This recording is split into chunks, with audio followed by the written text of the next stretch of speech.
I know analytical studies are very important and they make good sound bites, right? But let me take you back to what I said. The day the transaction is done, success depends on what you do after that day, not what you analyzed and presented before that, okay? It only remains a reference to go to from time to time, because you do an acquisition where you show that it will be EBITDA positive and accretive, and you go in and you manage a customer and the key people serving that customer poorly, and a customer who's 20% of the business walks away. Every calculation you had on EBITDA and accretion is gone, right? Because the customer and the associates dealing with that customer walked away in one go. And it is events like this that bring customers and the vendor together, and especially the people, because when people are insecure and uncertain and they're not getting enough inputs inside their company pre-acquisition on what's going to happen, it's the customer who gives them that emotional support. So you have to understand that ecosystem too. In fact, going and meeting customers before an acquisition within statutory guidelines as public companies is almost an essential part of any acquisition like this. And also meeting key employees, although sometimes there are challenges.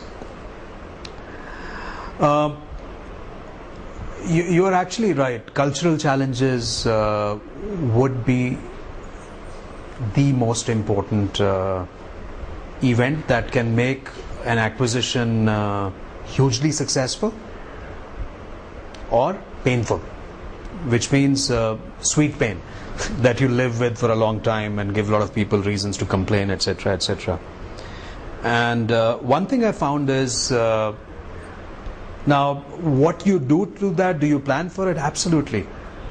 You do a lot of planning for it, and the most important execution step in that planning is the communication plan and what you communicate. I said, no, appropriateness, integrity of the message, how honestly you're able to project it, how you shouldn't go and give big stories when they aren't. I mean, the most dangerous job is to do not credible sales job and think you've got away with it.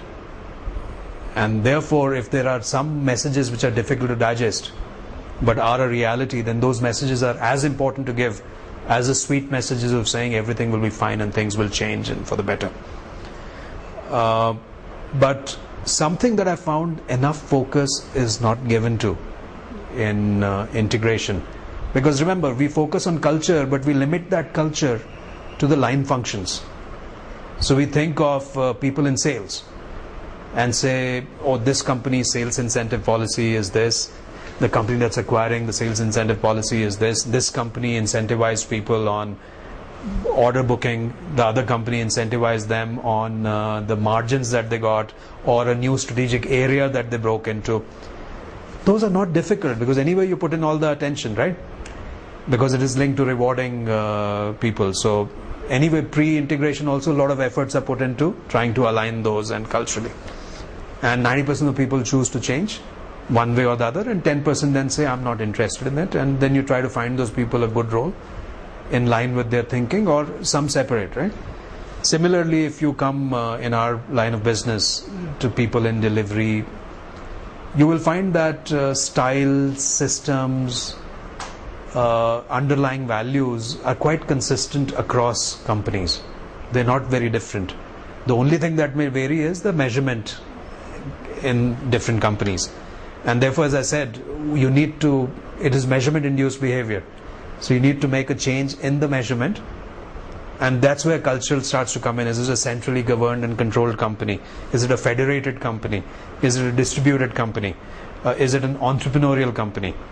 But if you have a good formula and the leader believes in what that good formula is, you are able to bring about that change.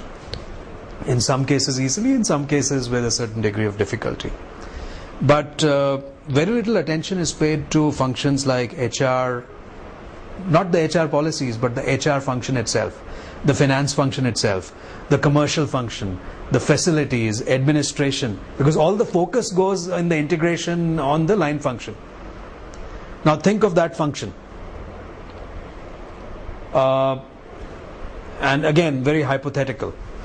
You do a large acquisition, so there's a finance guy in the company who's used to there's a policy or there's a process which requires the finance guy to approve any purchase order beyond a certain number or approve something. And in their own company, the process works in a jerky kind of a way, where always there'll be a senior vice president who's able to overrule it and get it done. Because it's a culture that develops that here's a control function, and the control function's job is to say, no, you can't do it. And then there'll always be a business leader who's allowed to override it. I'm just taking an example. I'm not saying it is good or it's bad. So it's a way equilibrium is maintained in a certain business process in one company. Now suddenly this person becomes responsible and he looks at the other company. In the other company, a guy sends a request and the finance guy says, reject it.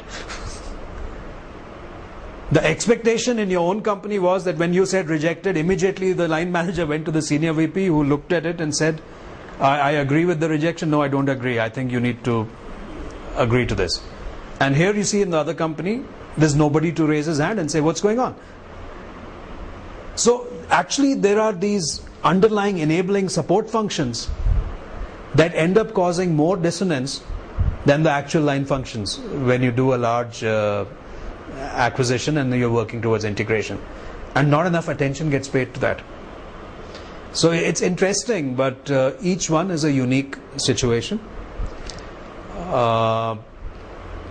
Do things fail for cultural reasons? Yeah, but it's also a definition of what failure means. Does failure means that if failure was that companies merged but after 2 years they had to separate again, to me that's failure. If the failure is that the projected revenue from the acquisition was going to be $100 million in 3 years, but 2 years have passed and it is only at $40 million, therefore it is a failure, then it's a fixable failure. Because then either the projections were exaggerated, or the business execution's synergies or leverage of channels or capabilities was exaggerated, or something has gone wrong in execution. So there are many layers and you have to operate at each of those layers. The only thing you have to be very sure is, you're absolutely right, you can't be entrepreneurial and disorganized in an acquisition. You have to be planned, you have to be structured, you have to have a shared vision, and once you have the shared vision, you have to be agile inside of it. But don't confuse lack of planning and lack of preparation with being agile and doing jugaad. They are not the same thing. We sometimes confuse that.